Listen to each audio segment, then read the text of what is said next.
Good day everyone, I'm Jam Ashraf from STEM 11.4. So ngayon, nahanapin natin yung period, amplitude, and phase shift. Sa problem na y is equals to 3 cosine quantity of x plus pi. Una natin hanapin is yung a. Makikita naman natin yung a dito sa tabi ng cosine, which is itong 3. So ayun na yung a natin. Next is b. Ito namang b natin is yung x, kaya naging 1. Next, yung amplitude natin. Ang formula sa amplitude is absolute value of a. So, a is 3. So, absolute value of 3 equals 3. Ayun na yung amplitude natin, itong 3. Next is yung period. Formula for period is 2 pi over b. Gayahin lang natin kung ano yung b natin. 2 pi over 1. Kaya magiging 2 pi na lang. So, doon na tayo sa phase shift. Formula sa start is bx plus c equals 0. Gayahin lang natin. B natin ay 1, kaya 1x plus c. Itong pi, c equals 0. Next step natin na gagawin dito is maglilipat tayo. Lilipat natin itong pi dito sa kabila, sa 0.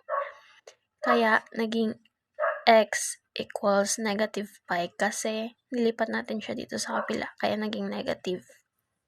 Tapos, yun na. May start na tayong itong negative pi.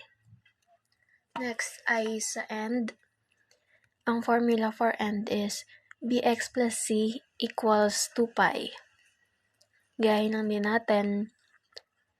B is 1, kaya 1x plus c pi equals 2 pi. Lilipat ulit natin tong pi dito sa kabila sa may 2 pi. Kaya x is equals to 2 pi minus pi. Kaya x is equals to pi.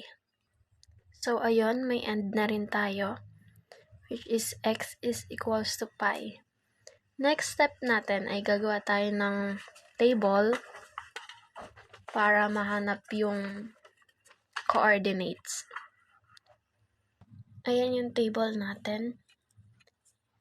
Ito times lang natin para malaman natin yung coordinates para sa graph na gagawin natin. Ito times lang natin to sa amplitude natin, which is 3. So, 3 times 0 is 0. 3 times 1 is 3. 3 times 0 is 0. 3 times negative 1 is negative 3. And 3 times 0 is 0. So, yan. Nakagawa na tayo para sa i-graph natin. Next naman natin ngayon is mag-graph na tayo. So, mag-graph na tayo. Ang start natin kanina is negative pi, kaya sa negative pi tayo magsisimula. So, negative pi, ito. Ang amplitude natin is yung 3, kaya akyat tayo sa 3. 1, 2, 3. So, dito siya. Sa negative pi, tapos sa 3. Yan ang una. Tapos, ito, yung 0, kaya dito siya. Yan.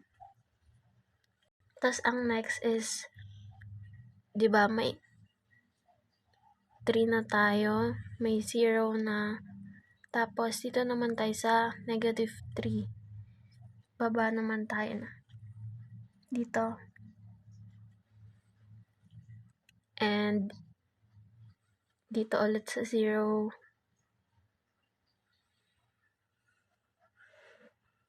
Then, ang end natin is pi. Positive pi. Positive pi. Next step is connect na natin yung mga dots. So, yan. Ito na yung graph natin sa problem na y is equals to 3 cosine quantity of x plus pi. So, yun lang po.